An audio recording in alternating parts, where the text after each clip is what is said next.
क्या आपको नहीं लगता कि कहीं ना कहीं जो आर्थिक फैसले होते हैं उसमें राजनीतिक हस्तक्षेप होता है? आज चाहे भारत की बात कर लिए या जो सबसे शक्तिशाली देश है अमेरिका की बात कर लीजिए, कहीं ना कहीं अब आर्थिक महाशक्तियों का सीधा सीधा हस्तक्षेप राजनीतिक निर्णयों में दिखने लगा है। पूरे ग्लोबल जीडीपी का 30% प्रोडक्शन अकेले चीन करता है। मतलब 10 सामान अगर दुनिया में बन रहा है तो 3 सामान या 100 में से 30 सामान चीन में बनता है। भारत में कितना? एक ऐसी इंडस्ट्री हुआ करती थी वस्त्र उद्योग, इसमें भारत एक टाइम पर टॉप पे था। आज की डेट में आपको जान के आश्चर्य होगा कि बांग्लादेश और वियतनाम जैसे देश हमसे आगे हैं। इंडिया में कुद्रेमुख वाला जो एरिया है कर्नाटका का, वहां सबसे बेहतरीन क्वालिटी का आयरन ओर मिलता है, लेकिन फिर भी हम आयरन प्रोडक्शन नहीं करते। आपको जान के आश्चर्य होगा सर, अंबानी और अडानी ही वो लोग हैं जो अपना प्रोडक्शन मेंटेन नहीं कर पाए जितना इन्होंने टारगेट रखा। भारत की जो तरक्की है उसमें सबसे बड़ी बाधा ये बाबू लोग हैं। RIC, Russia, India, China. Russia के पास सारी टेक्नोलॉजी, चाइना के पास सारी टेक्नोलॉजी, इंडिया के पास लोग। तो एक बहुत प्रसिद्ध कहावत थी कि पाकिस्तान के जर्नल, रशिया के हथियार और भारत के जवान किसी भी कंट्री पे कब्जा कर सकते हैं। मेरे बहुत बार क्लासेस में बच्चे कहते हैं कि सर हमें पाकिस्तान पे कब्जा कर लिया। मैं कहता हूँ भाई कैंसर से बचो। अमेरिकी राष्ट्रपति का जो शपथ ग्रहण होता है उसको वर्तमान में सबसे बड़ा शपथ ग्रहण मानते हैं, और भारत के प्रधानमंत्री उसमें निमंत्रित नहीं थे। भारत के प्रधानमंत्री को निमंत्रण नहीं मिला था। दोस्तों, क्या आपको लगता है कि आपके इर्द गिर्द घटने वाली आर्थिक घटनाओं का कहीं ना कहीं राजनीति से कोई संबंध है? क्या आपको नहीं लगता कि आर्थिक महाशक्तियां जो हैं वो राजनीतिक जो फैसले होते हैं उन्हें कहीं ना कहीं प्रभावित करते हैं? देश में हर हफ्ते क्या घटता है, क्या घटेगा और क्या घटने वाला है, इसको लेकर हमने एक नया पॉडकास्ट शुरू किया है जिसका नाम है पैसा, पावर और पॉलिटिक्स। तो इसमें जानकारी देने के लिए हमारे साथ जुड़ेंगे अर्थशास्त्री आलोक दुबे जी। दुबे साहब, स्वागत है आपका डेली इंडिया न्यूज़ के पॉडकास्ट पे। नमस्कार सर। तो दुबे साहब, सबसे पहले मैं आप ही से पूछता हूँ कि आपको नहीं लगता कि कहीं ना कहीं जो आर्थिक फैसले होते हैं उसमें राजनीतिक हस्तक्षेप होता है और राजनीतिक फैसलों में आर्थिक हस्तक्षेप होता है? सर ये कोई नई बात नहीं है। अगर आप इतिहास में जाके देखोगे, भारत का जो पहला साम्राज्य था मौर्य साम्राज्य, जिसकी नींव रखने वाला व्यक्ति कौन था? चाणक्य। और चाणक्य ने एक पुस्तक लिखी, जो पुस्तक राजनीति शास्त्र की है, लेकिन नाम उसका क्या है? अर्थशास्त्र। हमेशा से मानव जीवन में जब जब समस्या आई सर, तब क्या समस्या आई? आर्थिक तंगी जब आई तब बड़े परिवर्तन हुए। चाहे वो अभी के वर्तमान में बात करिए, अभी जो भी घटनाएं चल रही हैं, या इतिहास में जाके देखिए, तो हमेशा से रहा है सर। इतिहास भी समझना है आपको, आर्थिक गतिविधियां समझते जाइए, पूरा इतिहास समझ में आएगा। तो जिस तरह से आर्थिक गतिविधियां बदलती हैं उसी तरह से राजनीतिक निर्णय बदलते हैं, इसको आप डिनाई कर ही नहीं सकते। आज चाहे भारत की बात कर लिए या जो सबसे शक्तिशाली देश है अमेरिका की बात कर लीजिए, कहीं ना कहीं अब आर्थिक महाशक्तियों का सीधा सीधा हस्तक्षेप राजनीतिक निर्णयों में दिखने लगा। तो लोकतंत्र की जब बात होती है तो उसमें ये कहा जाता है कि लोकतंत्र लोगों द्वारा चुनी हुई सरकार होती है और लोगों के आखिरी जो पायदान पे लोग बैठे हैं उनको देखकर फैसले लिए जाते हैं। पर अगर मैं भारत की बात करूं तो पिछले लगभग 1 दशक से अडानी, अंबानी, इनकी बहुत चर्चा हो रही है। और अब अगर मैं USA की बात करूं तो अभी एलन मस्क ऐसा लगता है कि वो सुपर प्रेसिडेंट है America. Yes sir, we can't deny this fact, he is the super president. मतलब जहां उसका परिवार, आप देखो डेली कोई ना कोई वीडियो देखने को मिल जाएगी, उसके परिवार का कोई ना कोई एक सदस्य वहां के राष्ट्रपति के साथ टहल रहा है, उसके राष्ट्रपति वहां के राष्ट्रपति के साथ हैं। तो हम इस चीज को डिनाई नहीं कर सकते, सिरे से खारिज नहीं कर सकते कि वर्तमान में ये हमेशा से रहा है, लेकिन वर्तमान में कहीं ना कहीं कैपिटलिज्म जिसको कहते हैं पूंजीवाद, वो हावी होता जा रहा है, और इस कारण लगातार राजनीतिक निर्णयों में आर्थिक शक्तियों का हस्तक्षेप बढ़ता जा रहा है और बढ़ता रहेगा सर। तो इसमें तो जो आर्थिक खाई है वो बढ़ती जाएगी, अमीर और अमीर होते जाएंगे, गरीब और गरीब हो। बिल्कुल सर, और हो ही रहा है, इसको हम कहाँ डिनाई कर सकते हैं, हो रहा है, लगातार ऐसी घटनाएं घटित हो रही हैं। अच्छा चलो, जो हमने प्रोग्राम शुरू किया है अब उस पर आते हैं कि पैसा, पावर और पॉलिटिक्स जो हमने आर्थिक मुद्दों को लेकर एक हफ्तावारी प्रोग्राम शुरू किया है। तो दुबे साहब, एक बहुत अच्छी योजना आई थी मेक इन इंडिया, उसके लिए PLI नाम की एक योजना बनी थी कि भारत में मैन्युफैक्चरिंग की जो दर है उसे बढ़ाने के लिए जो कमज़ोर फैक्ट्रीज़ हैं, अदारे हैं, उनको शक्ति देने के लिए ये योजना शुरू की गई थी सरकार द्वारा। इस योजना इतनी कामयाब होती नहीं दिख रही है, इसके पीछे क्या कारण है? सर देखो, 2014 में शुरू होती है मेक इन इंडिया। अब मेक इन इंडिया शुरू होता है किसको? मैन्युफैक्चरिंग सेक्टर को बढ़ावा देने के लिए। देखो ये सत्य है, हम लगातार कह रहे हैं कि भारत की जीडीपी बढ़ रही, भारत की जीडीपी बढ़ रही, कोई दो राय नहीं, भारत जीडीपी बढ़ रही है। लेकिन जब भारत की जीडीपी के हम 3 प्रमुख हिस्सों की बात करें, ऐसे तो 5 हम 3 की बात करते हैं। प्राथमिक क्षेत्र जिसमें एग्रीकल्चर से जुड़ी चीजें आते हैं, द्वितीयक सेकेंडरी सेक्टर जिसमें मैन्युफैक्चरिंग, और तृतीयक सर्विस सेक्टर। अब भारत की जीडीपी जो ग्रो कर रही है वो सर्विस सेक्टर की वजह से ग्रो कर रही है। बाकी मैन्युफैक्चरिंग और एग्रीकल्चर एलाइड सेक्टर जो कि बेसिकली प्राइमरी सेक्टर है, वो स्टैग्नेंट है, या 1-8% का ग्रोथ या आधे % का ग्रोथ देखने को मिलता है, और भी कभी कभी आप डाउनफॉल भी देखोगे। मैन्युफैक्चरिंग सेक्टर लगभग पिछले 10-15 साल से वहीं का वहीं रुका हुआ है। मेक इन इंडिया की योजना 2014 में बना तो दी गई, लेकिन उससे कुछ होता हुआ नहीं दिखा। नहीं, सरकार का तो बहुत बढ़िया उद्देश्य था, और सरकार का उद्देश्य है क्या था ये भी बताइए। सर उद्देश्य था कि हम मैन्युफैक्चरिंग सेक्टर को, भारत को, जिस तरह से चीन, आपको जानकर आश्चर्य होगा कि पूरे ग्लोबल जीडीपी का 30% प्रोडक्शन अकेले चीन करता है। मतलब 10 सामान अगर दुनिया में बन रहा है तो 3 सामान या 100 में से 30 सामान चीन में बनता है। भारत में कितना? 2। भारत 2-3% के आसपास है। तो भारत सरकार जब 2014 में बीजेपी की सरकार है, इन्होंने ये कहा कि हम भी एक प्रोडक्शन हब बनेंगे। सर एक ऐसी इंडस्ट्री हुआ करती थी, वस्त्र उद्योग, इसमें भारत एक टाइम पर टॉप पे था। आज की डेट में आपको जान के आश्चर्य होगा कि बांग्लादेश और वियतनाम जैसे देश हमसे आगे हैं, उनके एक्सपोर्ट में हमसे आगे हैं वो।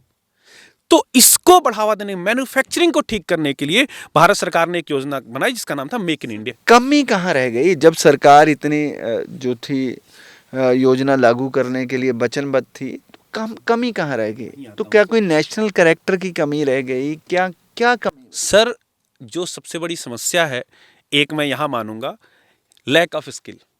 सबसे पहले योग्यता की कमी। दूसरा, कहीं ना कहीं आप देखो ना, कहीं न्यूज सर्च करो, सबके हाथ में फोन है, नेट है, सर्च करो कि क्या पिछले 10 साल 15 साल में कोई बड़ी इंडस्ट्री भारत में लगी है? आंसर है नो। सर इतनी बड़ी बड़ी इंडस्ट्रीज की बात हो रही है, एप्पल आ रहा है भारत में, और पता नहीं कितनी कितनी इंडस्ट्रीज आ रही हैं। ये बहुत छोटा हिस्सा है सर, ये बहुत छोटा हिस्सा है।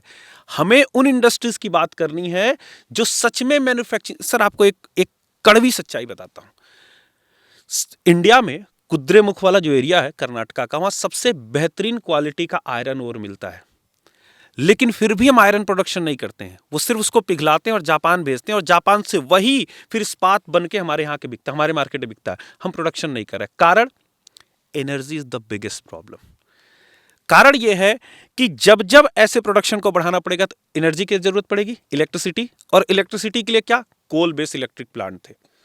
अब कोल बेस से फिर पॉल्यूशन की भी समस्या थी, तो कभी वो डेवलप हो ही नहीं पाए। तो हमें एटॉमिक एनर्जी की तरफ बढ़ना चाहिए ना? बिल्कुल बढ़ना चाहिए, प्रयास तो चल रहे हैं, हम लगातार प्रयासरत हैं, लेकिन उसके लिए बहुत बड़े फंडिंग की आवश्यकता है। और ये PLI स्कीम जिसकी बात कर रहे हैं आप, इसमें लगभग 2 लाख करोड़ का, ये 2020 में जब आई योजना, 2 लाख करोड़ रुपए की व्यवस्था की गई, और 14 प्रमुख क्षेत्र रखे गए कि उन क्षेत्रों में सरकार जो भी प्रोडक्शन लिंक था, इसका नाम ही प्रोडक्शन लिंक इंसेंटिव, कि आप जिस हिसाब से प्रोडक्शन बढ़ाएंगे उस हिसाब से उतना ज्यादा पैसा आपको मिलेगा।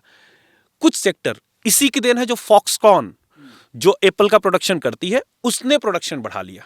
एक ये फायदा हुआ। मोबाइल सेक्टर ही एक सेक्टर है जहां हम ग्रोथ किए हैं, लगभग 50-55%, अलग अलग रिपोर्ट के मारे तो 63% तक प्रोडक्शन में ग्रोथ हुआ है मोबाइल सेक्टर। लेकिन आपको जान के आश्चर्य होगा सर, अंबानी और अडानी ही वो लोग हैं जो अपना प्रोडक्शन मेंटेन नहीं कर पाए जितना इन्होंने टारगेट रखा था। इन्होंने ही अपना प्रोडक्शन नहीं पूरा किया है। संकट की वजह क्या है? संकट की वजह सर, एक कहीं ना कहीं इसमें जो वो रखा गया, रूल एंड रेगुलेशन रखे गए, बड़े कठिन थे, उसको फॉलो करना बड़ा मुश्किल था। एक जो हमेशा से चलती आ रही है, भारत बाबुओं का देश है, लाल फीताशाही, लाल फीताशाही। तो अब जाहिर सी बात है, जब तक आप डाउन द टेबल देंगे नहीं, तब तक एबव द टेबल आपको फंड मिलेगा नहीं।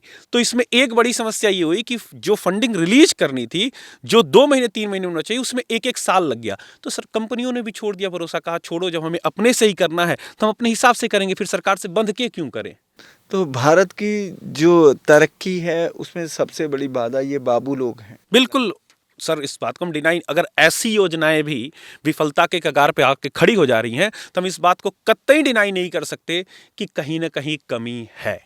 अब आगे क्या होगा दुबे जी? आगे उम्मीद है, अब दो इसके निकल के आ रहे हैं। एक, कहीं कुछ अटकलें लगाई जा रही हैं कि सरकार इस योजना को बंद करने जा रही है, या अब इसमें पर्याप्त सुधार की जरूरत है, ट्रांसपेरेंसी मेंटेन करने की जरूरत है, और सबसे जरूरी चीज है स्पीड अप करने की जरूरत है, बूस्ट करने की जरूरत है प्रक्रिया। कि अगर हमने कंपनियों से एक साइन कर लिया कि भाई आप प्रोडक्शन करोगे, इतना प्रोडक्शन करोगे, इतना देंगे, तो हमें उसको तिमाही या मासिक स्तर पे, अभी हर साल का पेमेंट करने जाओगे तो पूरे साल का खर्चा तो कंपनी को उठाना है ना। तो इससे अच्छा हम उसको मासिक स्तर पे या तिमाही स्तर पे, छमाही, जैसे सरकार के ऊपर डिपेंड करता है, प्रोसेस को आसान बनाए। जैसे जैसे आसान बनाएगी वैसे वैसे फिर से कंपनियां जुड़ने लगेंगी। जरूरी है सरकार के लिए कि प्रोसेस स्कीम बनती है तो उसकी जो कार्यविधि है उसे आसान बनाया जाए, और सरकार को ये भी परखना चाहिए कि जो बाबू लोग हैं ना, बहुत तंग करते हैं। सरकारी योजनाएं जनता तक पहुंचाने में जो उनका योगदान होता है वो योगदान नहीं देते, वो हर्डल क्रिएट करते हैं। तो सरकार की जिम्मेदारी बनती है कि अगर देश को आगे लेके जाना है तो इनसे निपटने का कोई ना कोई नया नियम, नई योजना बनानी पड़ेगी। तो दर्शकों, दूसरी जो सबसे बड़ी खबर है, और खबर भी अच्छी खबर है, कि भारतीय रुपया 2 साल में सबसे मजबूत है। लेकिन क्या ये फायदे का सौदा है दुबे जी? सर देखो, इस खबर को पहले थोड़ा सा एलेबोरेट करें। यह है कि पिछले सप्ताह में सबसे मजबूत हुआ, साप्ताहिक मजबूती की बात करें, नहीं कि पिछले पूरे 2 वर्ष में। हर सप्ताह बाई सप्ताह हम काउंट करते हैं, पिछले सप्ताह सब सर्वाधिक मजबूत, जहां तक 82 रुपए के आसपास, 82 रुपए कुछ पैसे पे आ गया। बहुत अच्छी खबर है, लेकिन यह हर तरह से अच्छी नहीं है सर। देखो, रुपए का बढ़ना और डॉलर का घटना ये पूरी तरह से एक अंतर्राष्ट्रीय प्रक्रिया है, और हमने कभी और चर्चा की, डिमांड एंड सप्लाई पर निर्भर करता है, किसकी कितनी डिमांड, किसकी कितनी सप्लाई। अब हमें अगर खरीदारी करनी है, हमें बाहर से कोई चीज मंगानी है, तो अगर $1 बराबर 82 रुपए, मतलब अगर हमें $10 का कोई चीज खरीदना तो हमें 820 रुपए पे करने उसको। तो चलो, हमारे लिए तो ठीक है, हमें आसानी से चीजें मिल जाएंगी। लेकिन जिस व्यक्ति को यहां से सामान खरीद के ले जाना है उसके लिए तो कठिन हो गया। जो हमारे यहां निर्यातक बैठे हैं, क्योंकि अब उसको जहां $10 में, अगर समझ लीजिए, मैं माचिस का एग्जांपल दूं, माचिस के पैकेट का ₹1 का एक आता है, अगर 85 रुपए है, $1 बराबर 85 रुपए, तो $1 में उसको 85 पीस माचिस मिलेंगे। बहुत साधारण उदाहरण दे रहा हूं, लेकिन अब कितना मिलेगा? 82 पीस ही मिलेगा। तो क्या हमारे यहां खरीदना चाहेगा, किसी बगल के देश चला जाएगा? तो ये एक बड़ा ही गंभीर समस्या ना कहा जाए, बड़ी गंभीर स्थिति होती है किसी भी देश के लिए, वो भी भारत जैसे देश के लिए जो भी विकासशील अर्थव्यवस्था है। ऐसे में रुपए का बढ़ना भी और रुपए का मजबूत होना भी हमारे लिए कठिनाई का कारण है। क्यों? ऐसे में निर्यात घटने लगता है। इसलिए बहुत बार सरकार, आप न्यूज देखोगे, आरबीआई क्या करती है, डॉलर खुद बेचती है, डॉलर बेचती है या खरीदती है। क्यों? डॉलर के उसको कंट्रोल में रखने के लिए, जिससे कि कहीं ऐसा ना हो रुपया ज्यादा मजबूत हो जाए तो निर्यात घट जाएगा, और निर्यात घटेगा तो फिर डॉलर सप्लाई घट जाएगी। अब जो डॉलर के मुकाबले रुपया मजबूत हुआ है, इसकी वजह क्या है? वजह है सर, एक तो इन्वेस्टमेंट, शेयर मार्केट में इन्वेस्टमेंट। अभी पिछले हफ्ते आपने देखा, पिछले हफ्ते के पीछे जाएंगे आप तो लगातार शेयर मार्केट क्रैश कर रहा था, लेकिन फिर पिछला हफ्ता ऐसा था जिसमें शेयर मार्केट में फिर सुधार देखने को हमें मिला। सुधार कैसे मिला? क्योंकि एफपीआई, फॉरेन इन्वेस्टमेंट आने शुरू हुए। तो जाहिर सी बात है, जब डॉलर इंडिया में आएगा तो डॉलर की सप्लाई बढ़ गई, और डॉलर सप्लाई बढ़ेगी तो उसका रेट घटेगा, तो रुपया एप्रिसिएट हो गया। तो दुबे जी, अंतर्राष्ट्रीय स्तर पर अगर हम जो कोई भी चीज़ खरीदते हैं तो डॉलर से ही परचेज करते हैं, तो उसके लिए हमें कम पैसा देना पड़ेगा। तो वो जब आयात करेंगे, हमारे लिए आयात तो आसान हो गया सर। इसमें तो कोई आयात करेंगे तो हमें सस्ती चीजें भी तो मिलेंगी। मैंने अभी थोड़ी देर तो पहले हर बताया, देश ये तो चाहेगा ही ना, लेकिन उसकी करेंसी मजबूत हो। एग्जैक्टली, लेकिन हमें बेचना भी तो है। नहीं, बेचना है, हम अफ्रीका में बेच सकते हैं, कहीं और बेच सकते हैं, जरूरी नहीं है अमेरिका कोई बेच। लेकिन व्यापार तो डॉलर में ही होगा सर, ये समझो, व्यापार तो हम अंतर्राष्ट्रीय डॉलर में ही कर रहे हैं। अभी 20-22 देश ही हैं जो रुपए में व्यापार करने को शुरू हुए हैं। और जब से ट्रंप आए हैं, ट्रंप की नीतियां क्या है? बार बार टैरिफ की बात कर रहे हैं, बार बार कह रहे हैं कि हम रुपयों को कभी डॉलर के बराबर नहीं जाने देंगे। भारत सरकार अगर चला गया तो ट्रंप की पोजीशन खराब हो जाएगी, बिल्कुल हो जाएगी, और होनी भी चाहिए, क्योंकि बहुत लंबा अरसा हो गया, लगभग पिछले 10 दशक से इनकी दादागिरी चलती आ रही है। तो जैसे अभी ब्रिक्स ने शुरू किया था कि वो अपनी करेंसी बनाएंगे, करेंसी में व्यापार करेंगे, एक नई करेंसी बनाएंगे, तो ऐसा कुछ होना भी चाहिए।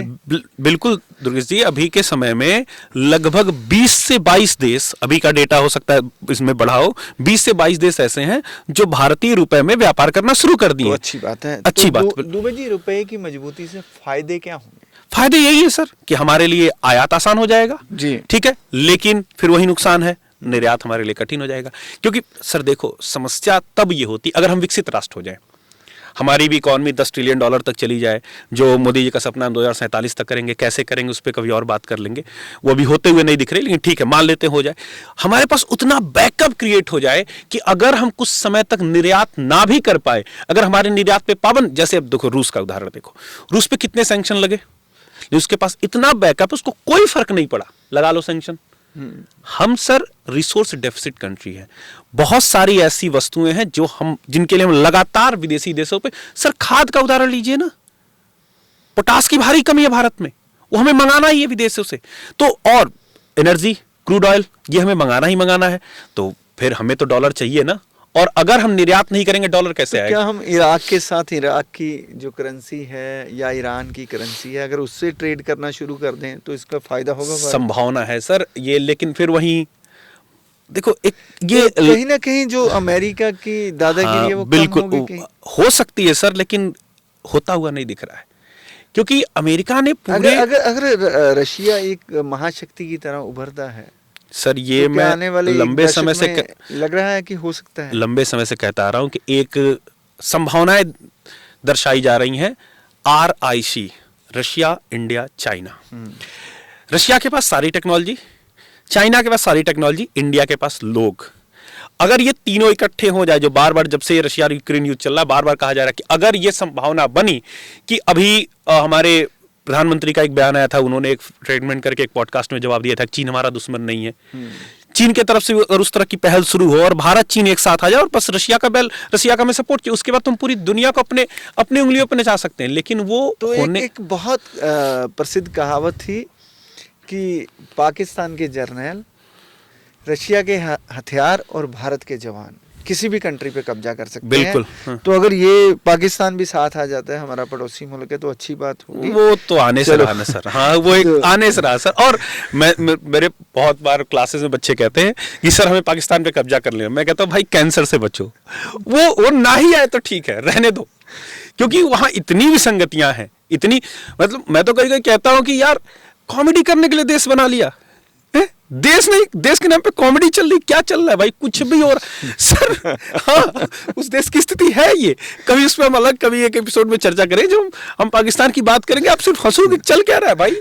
तो अभी हम अपने सेशन का आगे बढ़ाते हैं। तो दर्शकों, एक और जो नया फैसला है कि भारत ने चावल निर्यात पर जो पाबंदी लगाई थी कुछ समय पहले, अब वो हटा दी गई है। अब भारत वैश्विक बाजार में जो चावल का निर्यात कर पाएगा, और वैश्विक बाजार में जो चावल निर्यात से जो हड़कंप भी मच गया है। बिल्कुल मचेगा ही सर भाई। अभी तक चावल के प्रोडक्शन में जो साउथ ईस्ट एशियन नेशन है, Vietnam, Cambodia, Laos, Malaysia, Thailand, ये कहीं ना कहीं डोमिनेट करते हैं और एक्सपोर्ट में डोमिनेट करते हैं। भारत में चूंकि प्रोडक्शन कुछ घटा था बीच में, तो इन्होंने रोक लगा दी थी, क्योंकि पहले ये था कि हम अपनी डिमांड पूरा कर ले। चूंकि national forest food security act 2013 जो है, वो कहता है कि हमें 3 साल के लिए अनाज रखना ही है, 3 साल से अधिक होगा तब करेंगे। तो अब फिर से भारत सरकार ने कहा नहीं ठीक है, अपने पास इतना अनाज हो गया कि अगर कोई ऐसी स्थिति आती है तो हम निपट लेंगे, अब एक्सपोर्ट करो। अब इससे एक फायदा है कि हम भाई निर्यात करेंगे तो उसके बदले में फिर डॉलर आएगा, वो एक लाभ है।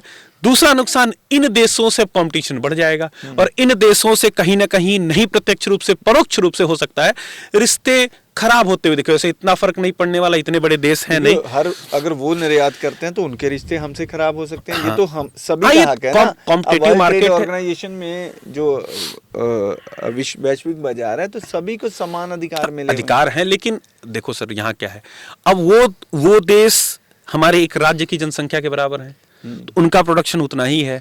अपना देश 140 करोड़ लोग, विश्व का 7वां सबसे बड़ा देश, तो प्रोडक्शन भी ज्यादा है, तो हम निर्यात भी ज्यादा करेंगे और हमारे पास ये लिवरेज होगा कि हम प्राइस को भी कम रख लेंगे सबसे। तो जो कंपटीशन है वो तो बढ़ेगा, तो उनके लिए समस्याएं खड़ी होंगी। ये आने वाले समय में इसका पूर्णतः प्रभाव देखने को मिलेगा। अभी तो ये तुरंत की खबर है, देखते हैं क्या इसके प्रभाव दिखते हैं सर। देखिए 2022 में जो भारत का निर्यात था 78,000 करोड़, लगभग 9.5 बिलियन डॉलर का निर्यात था। तो अब क्या संभावना है? ये 1 लाख करोड़ के आसपास बढ़ेगा सर, और ये बढ़ता ही जाएगा, क्योंकि हर साल जो एग्रीकल्चरल प्रोडक्शन होता है इंडिया में, दैट कीप ग्रोइंग, हर साल बढ़ता रहता है। इसके वैश्विक कहूँ, इंटरनेशनल कहूँ, क्या प्रभाव पड़ने वाला है? सर एक सीधा प्रभाव है, हमें डॉलर मिलेगा और हमारे उन खासकर अफ्रीकन कंट्रीज से रिश्ते अच्छे होंगे, क्योंकि अफ्रीकन कंट्रीज में चावल की डिमांड तो ज्यादा। किसानों को क्या लाभ होगा? किसानों को आय लाभ दुगनी हो होगा। सकती हाँ है। बिल्कुल, आय तो दुगनी हो दूर की बात है सर। वो तो जो 2016 में कमेटी बनी थी, अशोक दलवाई कमेटी, जिन्होंने कहा आय को दुगना करने का, उस रास्ते पे हम चले ही कहाँ। वो तो सिर्फ वो एक होता है ना कि बोल दिया, अब हो ना हो क्या फर्क पड़ता है। जी। तो वो बोला ही गया था, कभी उस पे उस तरीके से काम नहीं हो पाया कि सच में आय दुगनी हो। आय दुगनी करने का एक बहुत बड़ा वो टॉपिक है, उसमें सिर्फ सरकार नहीं, किसानों को भी अपने जो कहा जाए कृषि की व्यवस्था है या एक परंपरागत कृषि है, उसमें परिवर्तन करना पड़ेगा, तब आय दोगुनी होगी, अन्यथा वो संभव नहीं है सर। अच्छा, तो हम कार्यक्रम में आगे बढ़ते हैं। तो अगली खबर है जो पूरे विश्व के लिए एक थ्रेट के तौर पे भी है। अगर मैं बात करूं एलन मस्क की, वो अमेरिका के सुपर प्रेसिडेंट के तौर पे काम कर रहे हैं और लोगों को हड़का रहे हैं कि अब भारत में टाटा और महिंद्रा जो है इलेक्ट्रॉनिक कारों का कारोबार कर रहे हैं, तो टेस्ला भारत में अपनी एंट्री चाहती है। बिल्कुल चाहती है, और पूरे डंडे से चाहती है। हाँ, वो अपने शर्तों पे चाहती है। तो टेस्ला भारत में एंट्री के लिए तैयार है। इसका महिंद्रा टाटा पे क्या प्रभाव पड़ेगा और भारत के लोगों को क्या फायदा होगा, नुकसान होगा? सर देखो, टेस्ला पिछले लगभग 4 से 5 सालों से प्रयासरत है भारत में एंट्री लेने की। दिक्कत क्या है? हमारी सरकार कह रही है कि आपको प्रोडक्शन भी यही करना पड़ेगा जी, हम आपको बेचने से नहीं रोक रहे हैं, प्रोडक्शन भी यही करना पड़ेगा। वो कहते हैं, हाँ, वो कहते हैं कि प्रोडक्शन करने हम आकर प्रोडक्शन यूनिट तो लगा दे, ना बिके तो सरकार कहती है उसकी जिम्मेदारी हमारी। आप पिछले 2-3 साल 4 साल के ऑटोमोबाइल सेक्टर का डेटा उठा के देखो, हर साल सेल बढ़ रही है। ऑडी और बीएमडब्ल्यू जैसे गाड़ियों की सेल हर साल बढ़ रही है, दे कीप ग्रोइंग। तो ऐसे में सरकार करी नहीं, गाड़ी तो आपकी बिक जाएगी, आप बस लेके आओ जी। इनका कहना है नहीं, हम अभी सीधा गाड़ी मैन्युफैक्चर ही करेंगे, लाके सेल करेंगे। इंडियन गवर्नमेंट करी, no, you have to manufacture this. अब अगर ये भारत में एंट्री करते हैं तो सर वो तय है कि कहीं ना कहीं हो सकता है सरकार थोड़ी सी छूट इनको दे कि ठीक है प्रोडक्शन यूनिट लगाओ, और जब तक प्रोडक्शन नहीं शुरू कर रहे हैं लगाना शुरू करो, और फिर लाके भी बेचना शुरू कर दो। फिर जब प्रोडक्शन यूनिट लगा लोगे यहां से बेचने लोगे, हो सकता है ऐसी संभावना। भारत सरकार दबाव में है, दबाव में आकर कई नीतियां बदल रही है, इस बात से डिनाई नहीं कर सकते सर, बिल्कुल इस बात को सिरे से खारिज नहीं कर सकते। क्योंकि देखो, एक इसको आप मानो ना मानो, अमेरिकी राष्ट्रपति का जो शपथ ग्रहण होता है उसको वर्तमान में सबसे बड़ा शपथ ग्रहण मानते हैं, और भारत के प्रधानमंत्री उसमें निमंत्रित नहीं थे, भारत के प्रधानमंत्री को निमंत्रण नहीं मिला था। तो कहीं ना कहीं आंतरिक तौर पे वो खबरें आने नहीं देते हैं सरकारें सामने। कहीं ना हमें लग तो रहा है कि नहीं भारत और अमेरिका के रिश्ते बड़े अच्छे चल रहे हैं, कुछ तो खटास है आंतरिक रूप से। और यहां अमेरिका कभी बैकफुट में नहीं जाएगा, जाना भारत को पड़ता है, हमेशा ये हुआ है, ये आज से नहीं। चाहे कारगिल युद्ध का एग्जाम्पल ले लीजिए, चाहे वो 1991 के आर्थिक मंदी का उदाहरण ले लीजिए, या 1971 का युद्ध। नहीं, 1971 के युद्ध में पाकिस्तान के 2 टुकड़े कर दिए थे जी, तो रशिया ने भारत को सपोर्ट किया था, तो भारत फ्रंट फुट पे था और 92,000 फौजियों को उन्होंने सरेंडर करवाया। उसी पे आ रहा हूं सर, तब ना जब रशिया हमारे साथ आया तो रशिया ने तो उनको रोका ना, आया भी नहीं था, उन्होंने कहा अपनी लड़ाई खुद लड़िए, बिल्कुल, अगर कोई बीच में आता है तो मैं खड़ा हूं। आपकी बात बिल्कुल सही है, लेकिन कहीं ना कहीं अमेरिका ने हमारा साथ नहीं दिया ना, मैं ये कहना चाह रहा हूं। अमेरिका तो जिसका साथ देता, अभी यूक्रेन का साथ दिया, उसका क्या हाल है? अब देखिए अमेरिका की पोजीशन क्या बन गई, जो उसके साथ लगेगा उसका बंटाधार होना तय है। मैं तो पाकिस्तान का क्या हाल है? मैं तो हमेशा कहता हूं अमेरिका बनिया है सर, उसको सिर्फ पैसा चाहिए, पैसा कहां से जो भी है, पर उसकी क्रेडिबिलिटी भी आए दिन कम हो रही है, कम होगी। अब नाटो के जो सदस्य देश हैं, बिल्कुल दुबे जी, उस पर भी बात करनी बनती है अमेरिका को लेकर। तो अमेरिका का प्रभाव जो है अंतर्राष्ट्रीय स्तर पर आने वाले समय में कम होने वाला है और किसी कालखंड में तो ऐसी स्थिति हो जाएगी कि लोग उसके अपने लोग विद्रोह कर देंगे, और कनाडा ने विद्रोह कर दिया। सर इस बात से मैं कहीं, लेकिन अब एकदम ये संभव है, आने वाले 5 साल 10 साल 15 साल में संभव है। कनाडा ने तो अभी किया, तो भारत को भी थोड़े से कठिन फैसले करने पड़ेंगे। लेकिन समस्या ये चाइना के साथ उसकी टक्कर चल रही है, जो मर्जी है, अमेरिका उसका दुश्मन बना हुआ है, फिर भी चाइना तरक्की कर रहा है। आपकी किसी बात को मैं खारिज नहीं करूंगा, लेकिन एक दूसरे पहलू की ओर चलता हूं। भारत की जितने भी ग्रोथ प्रोस्पेक्ट हैं कि हम अगले 5 साल में ये करेंगे, अगले 10 साल में ये करेंगे, for that we require trillion of dollar. वो आएगा कहां से? या तो यूरोपियन कंट्रीज से या तो अमेरिका से। तो कहीं ना कहीं जब ये स्थिति, ऐसी स्थिति हमारे सामने आती है, तो हमें वो एक बीच का रास्ता निकालना, वो कहने को बीच का रास्ता होता है, हमें झुकना पड़ता है। सर हम भले ही वो 56 इंच का सीना और ये वो कुछ भी बोल लें, लेकिन ये इस सच को कोई नकार नहीं सकता कि जब बात आती है अमेरिका। सर एक छोटी सी बात, अभी डोनाल्ड ट्रंप बने, इन्होंने आते ही दोबारा कह दिया कि हम पेरिस क्लाइमेट डील से बाहर जा रहे हैं। अब पेरिस क्लाइमेट डील की जो पूरी स्टोरी है, मैं उसको एक मिनट में अगर समझाने की कोशिश करूं कि भाई हर देशों ने अपने 5-5 साल के INDC सौंपे हैं कि हम अगले 5 साल में ये करेंगे, अगले 5 साल में ये करेंगे। भारत को वो पूरा करने के लिए $3 ट्रिलियन चाहिए, और अमेरिका अकेले वार्षिक जो उसका अनुदान है पेरिस क्लाइमेट डील में $100 बिलियन का अकेले करता है। अगर अमेरिका सिर्फ निकला तो $100 बिलियन तो गए। तो भारत जैसे देश, भाई भारत इस क्षेत्र में सैल्यूट है गवर्नमेंट को, खासकर सोलर एनर्जी वाले सेक्टर में, जिस तरह से इंडिया ग्रो कर रहा है, इंटरनेशनल सोलर अलायंस बनाया, सब कुछ, लेकिन उसके लिए चाहिए फंडिंग, और कौन देगा? अमेरिका। तो वहां जब बात आती है सर, भाई कहते हैं ना बाप बड़ा ना भैया सबसे बड़ा रुपया, तो वहां कहीं ना कहीं हमें झुकना ही पड़ जाता है। तो सर ट्रंप के आने से कहीं ना कहीं अंतरराष्ट्रीय स्तर पर अमेरिका की शाख जो है उसमें बट्टा लगा है, कोई तो रहा है नहीं, कोई तो रहा है। एक इतना जो स्वार्थी कंट्री के रूप में लोग उसका चेहरा नंगा हो गया है। बिल्कुल हुआ है। चलो अगली खबर पर बढ़ते हैं दोस्तों। भारत न्यूजीलैंड व्यापार वार्ता फिर शुरू हो गई है। क्या भारतीय डायरी सेक्टर पर इसका प्रभाव पड़ेगा? सर इसी तरह की एक वार्ता मैं अभी 2-3 साल पहले ले जाना चाहूंगा। 2021 में भारत यूरोप के साथ चल रही थी, और उस समय भारत किसानों ने बड़ा प्रदर्शन किया, और वो बात फिर ठंडे बस्ते में चली गई। अभी रायसीना डायलॉग्स में वहाँ के पदाधिकारी आए हुए थे, और उसमें ये बात चली कि जो डेयरी प्रोडक्शन है, क्योंकि न्यूजीलैंड में अच्छा खासा डेयरी प्रोडक्शन होता है, तो न्यूजीलैंड के डेयरी प्रोडक्ट्स को इंडिया में एंट्री देनी चाहिए टैरिफ के साथ, मतलब सस्ते दरों पे देनी चाहिए, कि वो भी इंडियन इतना बड़ा मार्केट है आए और इसको टैप करे।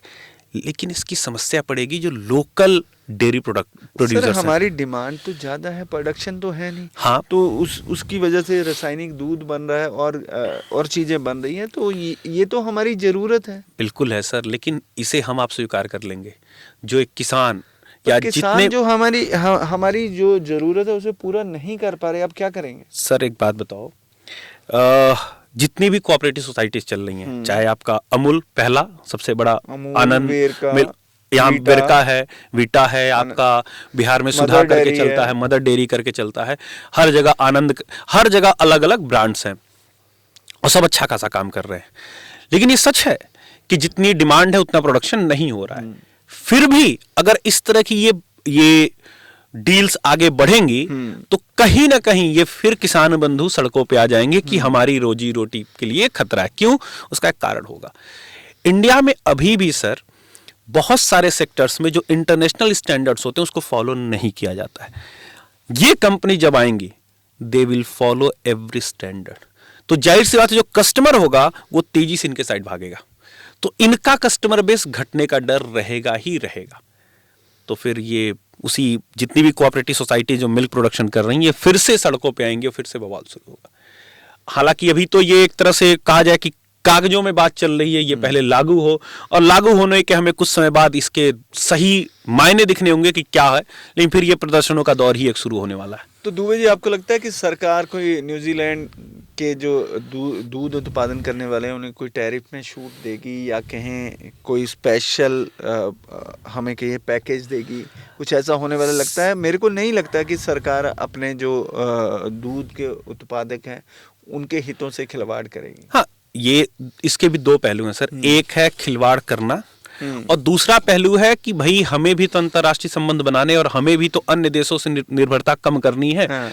तो रिश्ते कैसे बनते हैं सर? रिश्ते बनने का एक बड़ा तरीका होता है व्यापार। इसको तो आप डिनाई नहीं कर सकते। व्यापार भी रिश्ते बनाता है और बिगाड़ता है। इसीलिए मैं जब भी क्लासेस में होता हूँ, बच्चे पूछते हैं, तो जब अंतर्राष्ट्रीय संस्थाओं के थोड़ा सा एक बहुत दर्शकों के लिए बड़ी बेहतरीन जानकारी दे दूं, अंतर्राष्ट्रीय संस्थाओं का जो उद्भव हुआ है, जो 3 बड़ी संस्थाएं क्यों हुई हैं, जब पोस्ट वर्ल्ड वॉर 2 में जाओगे, द्वितीय विश्व युद्ध के बाद जाएंगे, तो 3 संकट दुनिया के सामने थे। पहला आर्थिक तंगी, दूसरा शांति और सुरक्षा, और तीसरा था व्यापारिक तंगी। व्यापार कैसे करें, इसके लिए कोई लिखित में कुछ नहीं था। तो आर्थिक तंगी के लिए बना वर्ल्ड बैंक, 2 संस्थाएं, आईडीए इंटरनेशनल डेवलपमेंट एजेंसी और IBRD international bank for reconstruction development. फिर जो वैश्विक शांति की बात थी उसके लिए बना आपका यूएनओ। और तीसरा जो आता है व्यापार, इसके लिए बना GATT, general agreement on trade and tariff 1948, और वही 1995 जाके डब्ल्यूटीओ बना। तो और डब्ल्यूटीओ क्यों? कि व्यापार जो है, व्यापारिक उसके लिए हर जगह लेवल प्लेइंग फील्ड है। लेकिन यहां पे एक बात बताऊं सर, बड़ी इस पे कोई बात नहीं करता है। आपको जान के आश्चर्य होगा कि डब्ल्यूटीओ में केवल एक देश के पास वीटो है, अमेरिका को। सर ये कैसे वीटो कैसे हो सकता है? अमेरिका के पास आज भी वीटो है, क्योंकि डब्ल्यूटीओ में कुछ भी पारित करने के लिए 85% मत चाहिए, और अमेरिका के पास अकेले 17% है। सोचो अमेरिका का खेल कितना बड़ा है कि वो चाहे कोई बिल पर कहावत है, डाडे दा सत्ती भी सो, ते वो कहावत जो है अमेरिका पे पूरी तरह फिट बैठती है। बिल्कुल। तो दर्शकों, ये थी आज इस हफ्ते की 5 बड़ी आर्थिक खबरें, जिनके बारे में हमने आपको बताया, पूरे सरल भाषा में बताया कि इनका आपके जीवन पे क्या प्रभाव पड़ने वाला है। अगर न्यूजीलैंड के साथ दुग्ध उत्पादन को लेकर संधि होती है, तो भारत के किसानों और दूध उत्पादक जो कोऑपरेटिव सोसाइटी हैं उन पे क्या प्रभाव पड़ेगा। टेस्ला की एंट्री से जो है भारत की जो ईवी निर्माता कंपनी है उन पे क्या प्रभाव पड़ेगा। और ऐसी ही खबरें हर सप्ताह हम आपके लिए लेकर आते रहेंगे। इस वक्त समय हो गया आपसे इजाज़त लेने का। मुझे और आलोक दुबे जी, अर्थशास्त्री जी को दीजिए इजाज़त। नमस्कार। नमस्कार।